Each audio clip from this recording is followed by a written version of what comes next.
ನಮಸ್ಕಾರ ರಿವ್ಯೂ ಚಾನಲ್ಗೆ ಸ್ವಾಗತ. ನಾನು ಸೌಖ್ಯ ಗಾಂವ್ಕರ್.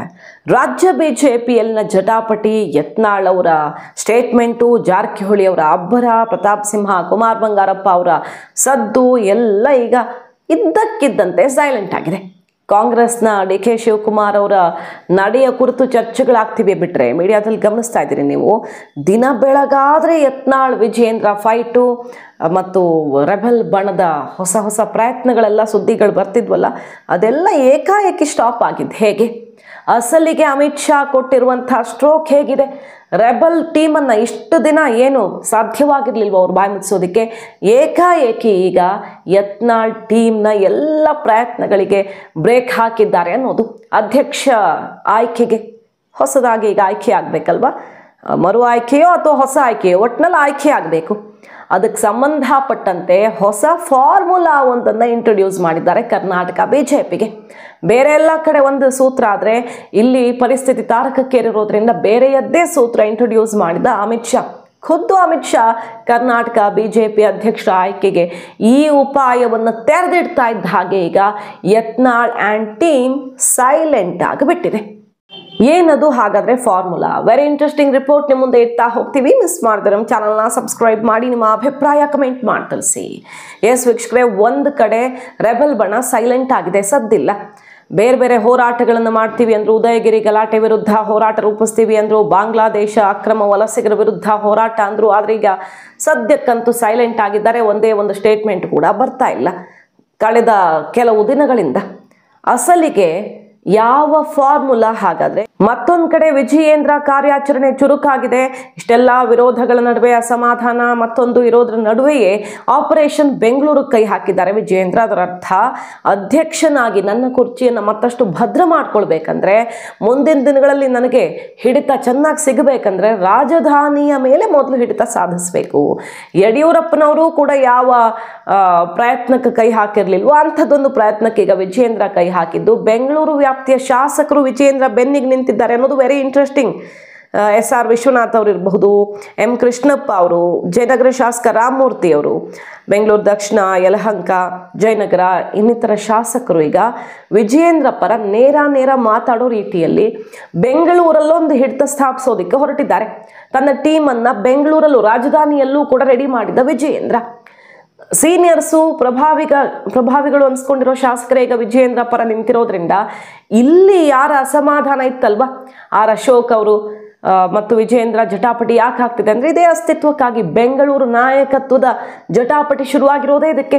ವಿಜಯೇಂದ್ರ ತಾನು ಉತ್ತರ ಕರ್ನಾಟಕ ಆಯಿತು, ಅಲ್ಲಾಯಿತು ಇಲ್ಲಾಯಿತು ಅಂತ ನೋಡ್ಕೊಂಡಿರೋದ್ರ ಬದಲು ಎಲ್ಲ ಕಡೆಯೂ ತನ್ನ ಹಿಡಿತ ಇರಲೇಬೇಕು ಅಂತ ಈಗ ಇಲ್ಲೂ ತನ್ನ ಶಾಸಕರ ಪಡೆಯನ್ನು ಭದ್ರ ಮಾಡಿದ್ದಾರೆ. ಅದಕ್ಕೆ ಅಶ್ವಥ್ ನಾರಾಯಣ, ಆರ್ ಅಶೋಕ್ ಎಲ್ಲ ವಿಜಯೇಂದ್ರ ವಿರುದ್ಧ ಯಾಕೆ ಒಂದು ತಟಸ್ಥ ಬಣ ಅಂತ ಫಾರ್ಮ್ ಆಯಿತು ಅಂದರೆ ಇದೇ ಕಾರಣಕ್ಕೆ. ಇವರು ಎಲ್ಲ ಕಡೆನೂ ಹಿಡಿತ ಸಾಧಿಸೋದಕ್ಕೆ ಬರ್ತಿದ್ದಾರೆ ಅಂತ. ಆದರೆ ವಿಜಯೇಂದ್ರ ಟಾರ್ಗೆಟ್ ಇಷ್ಟೇ, ನಿಧಾನಕ್ಕೆ ನಾನು ಪಕ್ಷದ ಒಳಗಡೆ ತನ್ನ ಶಾಸಕರ ಬಣವನ್ನು ದೊಡ್ಡದು ಮಾಡ್ಕೊಳ್ಬೇಕು. ಮಾಜಿ ಶಾಸಕರಲ್ಲಿ ಹಲವರು ವಿಜಯೇಂದ್ರ ಬೆನ್ನಿಗೆ ಅಂದರೆ ಯಡಿಯೂರಪ್ಪನವರ ಪರವಾಗಿ ಈಗಲೂ ಇದ್ದಾರೆ. ಹಾಲಿ ಶಾಸಕರ ಪೈಕಿ ಒಂದು 20 ಶಾಸಕರು ಭದ್ರವಾಗಿ ನಿಂತಿದ್ದಾರೆ. ಉಳಿದಂತೆ ಅರ್ಧ ಮನಸ್ಸಲ್ಲಿರೋರು ಇರ್ತಾರಲ್ವ, ಆ ಕಡೆನೂ ಅಲ್ಲ ಈ ಕಡೆನೂ ಅಲ್ಲ, ಅಂಥವ್ರನ್ನ ಸೆಳೆಯೋದಕ್ಕೆ ನಿಂತಿದ್ದಾರೆ ಈಗ ವಿಜಯೇಂದ್ರ. ತಂಡವನ್ನು ಭದ್ರ ಮಾಡ್ಕೊಳ್ಳೋ ಮೂಲಕ ರಾಜಧಾನಿಯಲ್ಲಿ ಚಾಪು ಮೂಡಿಸೋದು ಇದೆಲ್ಲ ನಡೀತಿದೆ. ಸೊ ವಿಜಯೇಂದ್ರ ಹೆಚ್ಚು ಚುರುಕಾಗಿ ಕಾರ್ಯಾಚರಣೆ ನಡೆಸ್ತಿದ್ದಾರೆ ಅಂದರೆ ಅವ್ರಿಗೆ ಕುರ್ಚಿ ಟೆನ್ಷನ್ ದೂರ ಮಾಡಿಕೊಟ್ಟಿದ್ದಾರೆ ಹೈಕಮಾಂಡ್ ಅಂತಲೇ ಅರ್ಥ ಅಲ್ವಾ. ಈಗ ಅಮಿತ್ ಶಾ ಫಾರ್ಮುಲಾ ಏನಪ್ಪ ಅಂತ ಕೇಳಿದ್ರೆ, ರೆಬೆಲ್ ಬಣಕ್ಕೆ ಒಂದೇ ಒಂದು ಲೈನಲ್ಲಿ ಅವ್ರು ಹೇಳಿಬಿಟ್ಟಿದ್ದಾರೆ, ಆಯಿತು ನಿಮ್ಗೆ ವಿರೋಧ ಇದೆ ಅಲ್ವಾ ವಿಜಯೇಂದ್ರ ಆಯ್ಕೆ ಬಗ್ಗೆ, ನಾವು ಎಲೆಕ್ಷನ್ ಮಾಡ್ತೀವಿ. ಯಾವ ರೀತಿ ಎಲೆಕ್ಷನ್ನು? ನಾವು ಸೆಲೆಕ್ಷನ್ ಅನ್ನ ನೀವು ಹೇಳ್ದಂಗೆ ಮಾಡ್ತೀವಿ. ಎಲ್ಲರ ಅಭಿಪ್ರಾಯ ಪಡ್ಕೊಳ್ಬೇಕಲ್ವಾ. ಸುಮ್ಮನೆ ಮೀಟಿಂಗ್ ಮಾಡಿ ಒಮ್ಮತದ ಅಭಿಪ್ರಾಯ ಅಂದ್ರೆ ನಿಮ್ಗೆ ಒಪ್ಪಿಗೆ ಇಲ್ಲ ಅಲ್ವಾ. ಕ್ಷೇತ್ರವಾರು ನಡೆಸ್ತೀವಿ. ಕ್ಷೇತ್ರವಾರು ಸರ್ವೆಗೆ ನೋಡಿ ಇಂಥದ್ದೊಂದು ಟೀಮ್ ಮಾಡಿದ್ದೀನಿ. ಟೀಮ್ನ ಡೀಟೇಲ್ಸ್ ಅದನ್ನ ಕೊಟ್ಟಿದ್ದಾರಂತೆ ಅಮಿತ್ ಶಾ ಅವರು. ಪ್ರಮುಖ ನಾಯಕರ ಯಾವುದೇ ರೀತಿಯಲ್ಲಿ ಪಕ್ಷಪಾತಿಯಾಗಿ ನಡ್ಕೊಳ್ಳುವಂಥ ಅಥವಾ ರಾಜ್ಯದಲ್ಲಿ ಯಾರ ವಿರೋಧವನ್ನು ಕಟ್ಟಿಕೊಳ್ಳದ ನಾಯಕರೇ ಇರುವ ತಂಡ. ಈಗ ರಾಜ್ಯ ಉಸ್ತುವಾರಿ ಮೇಲೂ ವಿರೋಧ ಇದೆಯಲ್ಲ ರಾಧಾ ಮೋಹನ್ ದಾಸ್ ಅವರು. ಹಾಗಾಗಿ ಬೇರೆ ಬಿಜೆಪಿಯ ಪ್ರಮುಖ ನಾಯಕರ ತಂಡ ಮಾಡಿ ಕರ್ನಾಟಕದಲ್ಲಿ ಕ್ಷೇತ್ರವಾರು ಪ್ರತಿ ಕ್ಷೇತ್ರದಲ್ಲೂ ಕೂಡ ವಿಜಯೇಂದ್ರ ಬೆಸ್ಟಾ, ಯತ್ನಾಳ್ ಬೆಸ್ಟಾ, ಸೋಮಣ್ಣವ್ರನ್ನ ಅಧ್ಯಕ್ಷ ಮಾಡೋದಾ, ಯಾವ ರೀತಿಯಲ್ಲಿ ಸರ್ವೆ ಮಾಡಿಬಿಡೋದು. ಇದು ಅಮಿತ್ ಶಾ ಅವರೇ ಖುದ್ದು ಹೇಳಿರೋದು. ಸರ್ವೆ ಮಾಡಿ ಈ ಪಕ್ಷಪಾತಿ ಎಲ್ಲದ ತಂಡ, ಇದರಲ್ಲಿರೋರೆಲ್ಲ ನಿಮ್ಗೆ ಒಪ್ಪಿಗೆ ಇದ್ದಾರಾ ಇಲ್ವಾ, ಡೀಟೇಲ್ ಆಗಿ ಎಲ್ಲರ ಮುಂದಿಟ್ಟಿರೋದು.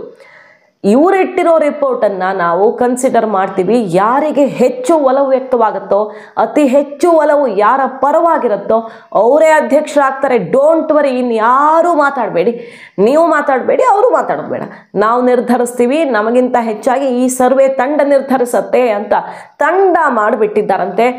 ಯಾಕೀಗಿದ್ದಕ್ಕಿದ್ದಂತೆ ಶಿವರಾಜ್ ಸಿಂಗ್ ಚೌಹಾಣ್ ಅವರು ಬರೋದು ಹೋಲ್ಡ್ ಆಯಿತು ಅಂತ ಕೇಳ್ತು, ಇದೇ ಕಾರಣ. ಹೇಗೂ ರಾಷ್ಟ್ರೀಯ ಅಧ್ಯಕ್ಷ ಆಯ್ಕೆನೂ ಮಾರ್ಚಲ್ಲಾಗೋದು, ಅಲ್ಲಿ ತನಕ ಸಮಯ ಇದೆ.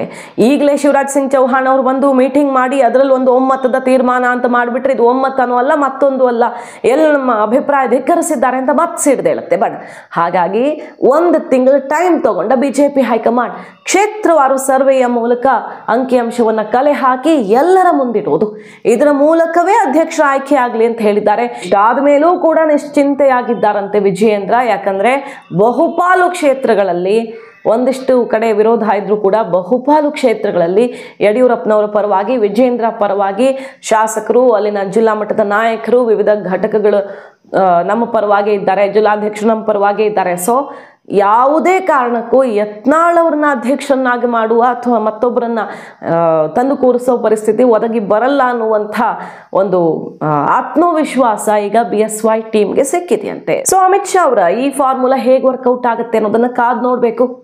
ವಿಜಯೇಂದ್ರ ಊಹಿಸದ ರೀತಿಯಲ್ಲಿ ಸರ್ವೆಯಲ್ಲಿ ಅವ್ರಿಗೆ ವಿರುದ್ಧವಾಗಿ ಏನಾದರೂ ಅಭಿಪ್ರಾಯ ಸಂಗ್ರಹ ಆಗತ್ತಾ, ಅಥವಾ ಯತ್ನಾಳ್ ಗಪ್ಚುಪ್ಪಾಗಬೇಕು, ಸುಮ್ಮನೆ ನೀವು ಮಾತಾಡೋದು, ನಿಮ್ಮ ಪರವಾಗಿ ಯಾರೂ ಇಲ್ಲ ನೋಡಿ ರಾಜ್ಯವ್ಯಾಪಿ ಅನ್ನುವಂಥ ಸಂದೇಶ ರವಾನೆಯಾಗಿ ರೆಬಲ್ ಟೀಮ್ಗೆ ಮರ್ಮಾಘಾತ ಕಾದಿದೆಯಾ? ಇದೆರಡನ್ನೂ ಕೂಡ ತೀರ್ಮಾನ ಮಾಡೋದಕ್ಕೆ, ಅದನ್ನು ಬಹಿರಂಗವಾಗಿ ಎಲ್ಲರಿಗೂ ಆ ಅಂಕಿಅಂಶದ ಮೂಲಕವೇ ಅರ್ಥ ಮಾಡಿಸೋದಕ್ಕೆ ಹೈಕಮಾಂಡ್ ಈಗ ಸಿದ್ಧವಾಗಿದೆ. BJP ಅಧ್ಯಕ್ಷರ ಆಯ್ಕೆ ಹೊಸ ರೀತಿಯಲ್ಲಿ ಜರುಗಲಿದೆ ಅನ್ನೋದೇ ಕುತೂಹಲಕಾರಿ. ಮಾಹಿತಿ ನಿಮ್ಗೆ ಇಷ್ಟ ಆಗಿದ್ರೆ ಮಿಸ್ ಮಾಡಿದ್ರೆ ನಮ್ಮ ಚಾನಲ್ನ ಸಬ್ಸ್ಕ್ರೈಬ್ ಮಾಡಿ, ನಿಮ್ಮ ಅಭಿಪ್ರಾಯ ಕಮೆಂಟ್ ಮಾಡಿ ತಿಳಿಸಿ. Thank you.